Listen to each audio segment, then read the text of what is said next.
ನಮ್ಮ food blog ನಲ್ಲಿ ನನ್ನ ಮಧ್ಯಾಹ್ನದ ಫುಡ್ ರೆಸಿಪಿನ ನಿಮ್ ಜೊತೆ ಶೇರ್ ಮಾಡ್ಬೇಕು ಅನ್ಕೊಂಡಿದ್ದೀನಿ.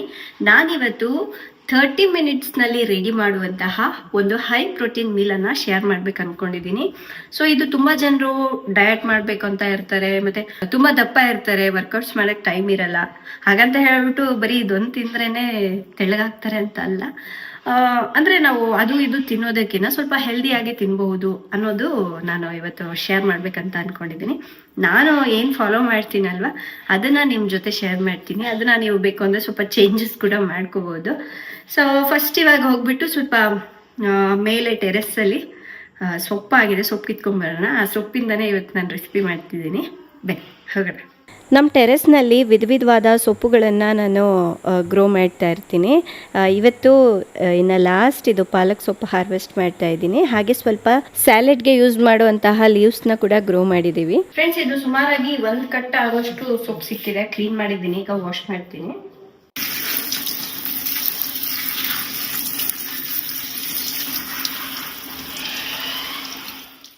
ಫಸ್ಟ್ ಇವಾಗ ಒಂದು ಪಾತ್ರೆಗೆ 2 ಕಪ್ನಷ್ಟು ನೀರನ್ನ ಹಾಕ್ಕೊಳ್ಳೋಣ.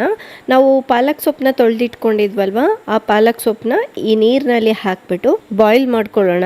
ನಾನು ಇದನ್ನ ಒಂದು 3 ಜನರಿಗೆ ಆಗೋಷ್ಟು ಮಾಡ್ತಾ ಇದ್ದೀನಿ.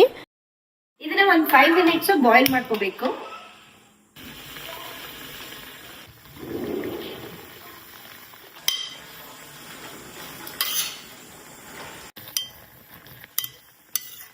ಅದು ಕುದಿಯೋಷ್ಟೊತ್ತಿಗೆ ಇನ್ನೊಂದ್ ಕಡೆ ನಾವು ರೈಸ್ ಇಟ್ಕೊಳ್ಳೋಣ. ರೈಸ್ಗೆ ಅಂದ್ರೆ ನಾನು ಇವತ್ತು ನಾರ್ಮಲ್ ರೈಸ್ ಕುಕ್ ಮಾಡ್ತಾ ಇಲ್ಲ, ಮಿಲೆಟ್ಸ್ ನ ಕುಕ್ ಮಾಡ್ತಾ ಇದ್ದೀನಿ.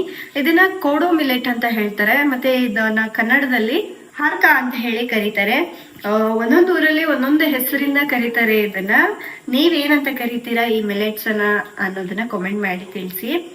ಇನ್ನೊಂದೇನ್ ಗೊತ್ತಾ, ಮಿಲೆಟ್ಸ್ ನ ನಾವ್ ಏನ್ ಮಾಡ್ಬೇಕು ಅಂದ್ರೆ ಚೆನ್ನಾಗಿ ಸೋಕ್ ಮಾಡ್ಬೇಕು, ಅಂದ್ರೆ ನೆನ್ಸಿಡ್ಬೇಕು. ಏನಿಲ್ಲ ಅಂದ್ರೆ 6 to 8 hours ಆದ್ರೂ ನೆನ್ಸಿಡ್ಬೇಕು. ಒಂದ್ ವೇಳೆ ನಿಮ್ ಟೈಮ್ ಇತ್ತು ಅಂದ್ರೆ ಇಡೀ ರಾತ್ರಿ ನೆನ್ಸಿದ್ರು ತುಂಬಾನೇ ಒಳ್ಳೇದು. ಇದರಿಂದ ಡೈಜೆಷನ್ ಇಶ್ಯೂಸ್ ಏನು ಆಗೋದಿಲ್ಲ, ಮತ್ತೆ ಸಾಕಷ್ಟು ಹೆಲ್ತ್ ಬೆನಿಫಿಟ್ಸ್ ಸಿಗುತ್ತೆ ಇದರಿಂದ. ಈಗ ನಾನು ರಾತ್ರಿನೇ ನೆನ್ಸಿಟ್ಟಿದೆ, ಕ್ಲೀನ್ ಮಾಡ್ಕೊಂಡಿದೀನಿ. ಈಗೊಂದು ಕುಕ್ಕರ್ಗೆ ಹಾಕೊಳ್ತಾ ಇದ್ದೀನಿ.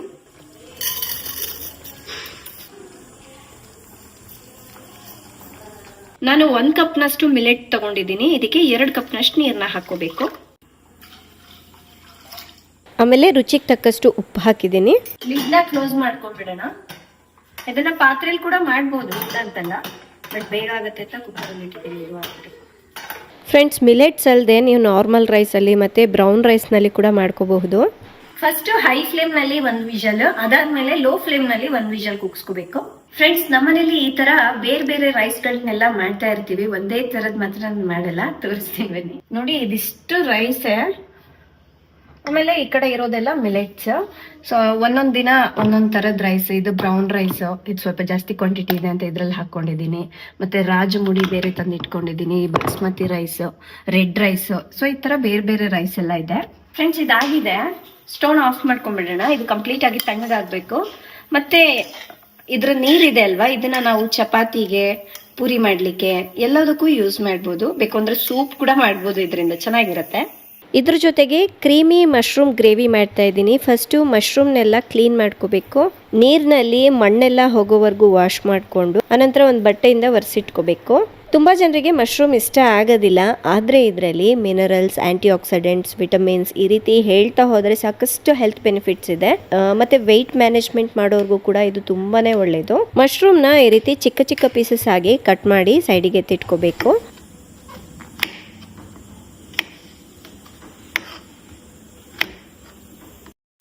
ಒಂದು ಈರುಳ್ಳಿನ ಕಟ್ ಮಾಡಿಕೊಂಡು ಈಗ ಮಶ್ರೂಮ್ ಗ್ರೇವಿ ಮಾಡೋದನ್ನ ಸ್ಟಾರ್ಟ್ ಮಾಡೋಣ. ಇದಕ್ಕೆ 1 ಟೇಬಲ್ ಸ್ಪೂನ್ ಅಷ್ಟು ಬೆಣ್ಣೆ ಹಾಕ್ತಾ ಇದ್ದೀನಿ. ಆಮೇಲೆ 1 ಟೀ ಸ್ಪೂನ್ ಅಷ್ಟು ಶುಂಠಿ, 1 ಟೀ ಸ್ಪೂನ್ ಅಷ್ಟು ಬೆಳ್ಳುಳ್ಳಿನ ಸಣ್ಣದಾಗಿ ಕಟ್ ಮಾಡ್ಕೊಂಡು ಹಾಕ್ತಾ ಇದ್ದೀನಿ.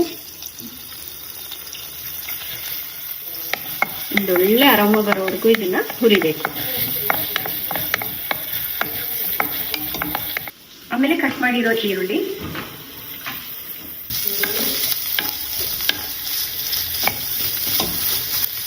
ಆಮೇಲೆ ಕಟ್ ಮಾಡಿರೋ ಮಶ್ರೂಮ್ನ ಹಾಕೊಳ್ಳೋಣ.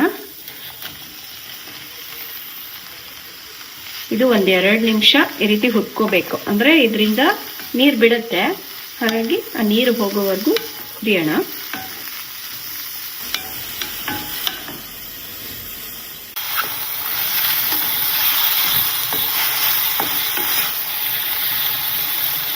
ಇದಕ್ಕೆ 1 ಕಪ್ನಷ್ಟು ಹಾಲು ಹಾಕ್ತಾ ಇದ್ದೀನಿ. ಸೇಮ್ ನಾವು ಇದು ಕ್ರೀಮಿ ಪಾಸ್ತಾ ಎಲ್ಲ ಮಾಡ್ತೀವಲ್ವಾ ಅದೇ ರೀತಿಯಾಗಿ. ಆಮೇಲೆ 1/4 ಕಪ್ನಷ್ಟು ಚೀಸ್ ತಗೊಂಡಿದ್ದೀನಿ. ಇದು ಆಪ್ಷನಲ್, ಬಟ್ ಹಾಕಿದ್ರೆ ತುಂಬಾ ಚೆನ್ನಾಗಿರುತ್ತೆ. ಮಿಕ್ಸ್ ಮಾಡ್ಕೊಳ್ಳೋಣ. 1/4 ಟೀ ಸ್ಪೂನ್ ಅಷ್ಟು ಚಿಲ್ಲಿ ಫ್ಲೇಕ್ಸ್ನ ಹಾಕ್ತಾ ಇದ್ದೀನಿ. 1/4 ಟೀ ಸ್ಪೂನ್ ಮಿಕ್ಸ್ಡ್ ಹರ್ಬ್ಸ್, ಆಮೇಲೆ ರುಚಿಗೆ ತಕ್ಕಷ್ಟು ಉಪ್ಪು. ನಿಮ್ಗೆ ಒಂದು ವೇಳೆ ಚೀಸ್ ಇಷ್ಟ ಆಗಿಲ್ಲ ಅಂದರೆ 1 ಟೇಬಲ್ ಸ್ಪೂನಷ್ಟು ಕಾರ್ನ್ಫ್ಲೋರ್ನ ತೊಗೊಂಡು ನೀರಿನಲ್ಲಿ ಮಿಕ್ಸ್ ಮಾಡಿಕೊಂಡು ಹಾಕ್ಕೊಳ್ಳಿ. ಅದು ಕೂಡ ಚೆನ್ನಾಗಿ ಕ್ರೀಮಿಯಾಗಿ ತಿಕ್ಕಾಗಿ ಬರುತ್ತೆ. ಲಾಸ್ಟಿಗೆ 1 ಟೇಬಲ್ ಸ್ಪೂನ್ ಅಷ್ಟು ಕಟ್ ಮಾಡಿರೋ ಕೊತ್ತಂಬರಿ ಸೊಪ್ಪನ್ನ ಹಾಕ್ಕೊಳ್ಳೋಣ. ಮಿಕ್ಸ್ ಮಾಡಿ ಸ್ಟವ್ನ ಆಫ್ ಮಾಡಿಬಿಡ್ತೀನಿ. ಈಗ ಇದು ರೆಡಿ ಆಗಿದೆ. ಸ್ಟವ್ನ ಆಫ್ ಮಾಡ್ಕೊಂಡ್ಬಿಡೋಣ. ಈಗ ಇದು ತಣ್ಣಗಾಗಿದೆ, ತೆಗೆದ್ಬಿಟ್ಟು ಒಂದು ಜಾರ್ಗೆ ಹಾಕೊಳ್ಳೋಣ.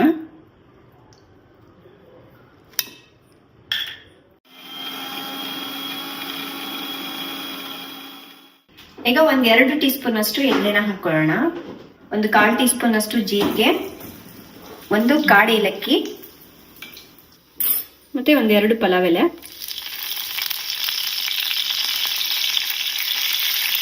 ಆಮೇಲೆ 1 ಈರುಳ್ಳಿ, 1-2 ಹಸಿಮೆಣಸಿನ್ಕಾಯಿ.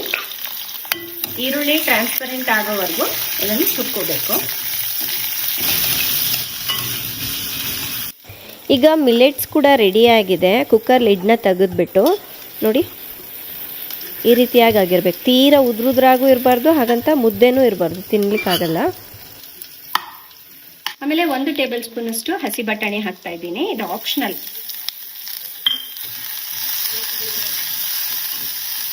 ಒಂದು ನಿಮಿಷ ಹುಡ್ಕೊಳ್ಳೋಣ. 1/4 ಚಮಚದಷ್ಟು ಶುಂಠಿ ಬೆಳ್ಳುಳ್ಳಿ ಪೇಸ್ಟ್ನ ಹಾಕೊಳ್ಳೋಣ. ಆಮೇಲೆ ನಾವು ಪಾಲಕ್ ಸೊಪ್ಪನ್ನ ರುಬ್ಬಿಟ್ಕೊಂಡಿತ್ತಲ್ವ ಅದನ್ನ ಕೂಡ ಹಾಕೊಳ್ಳೋಣ. ಇದಕ್ಕೆ ರುಚಿಗೆ ತಕ್ಕಷ್ಟು ಉಪ್ಪು, ಮಿಕ್ಸ್ ಮಾಡ್ಕೊಳ್ಳೋಣ. 1 ನಿಮಿಷ ಆದ್ಮೇಲೆ ಇವಾಗ ನಾವು ಕುದಿಸ್ಕೊಂಡಿರುವಂತಹ ಮಿಲೆಟ್ಸ್ನ ಹಾಕೊಳ್ಳೋಣ.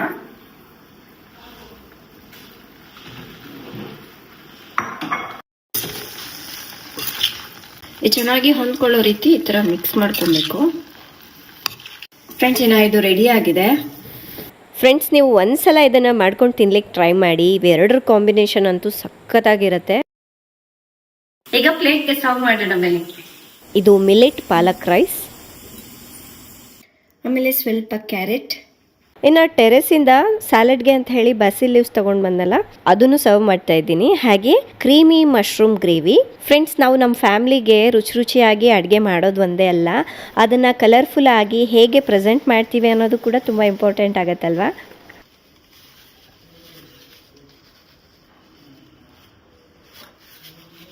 ನಾನೀಗ ಸರ್ವ್ ಮಾಡಿದ್ದೀನಿ. ಇದನ್ನು ಮಧ್ಯಾಹ್ನಕ್ಕೆ ಮತ್ತು ರಾತ್ರಿಗೂ ಕೂಡ ಮಾಡ್ಕೊಳ್ಬೋದು. ಫ್ರೆಂಡ್ಸ್, ನನ್ನ ಮಧ್ಯಾಹ್ನದ ಲಂಚ್ ರೆಡಿ ಆಗಿದೆ.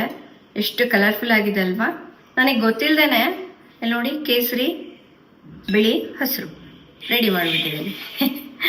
ಫ್ರೆಂಡ್ಸ್, ಈ ರೀತಿ ರೆಡಿ ಮಾಡಿಕೊಟ್ರೆ ಮಕ್ಕಳು ಕೂಡ ಇಷ್ಟಪಟ್ಟು ತಿಂತಾರೆ.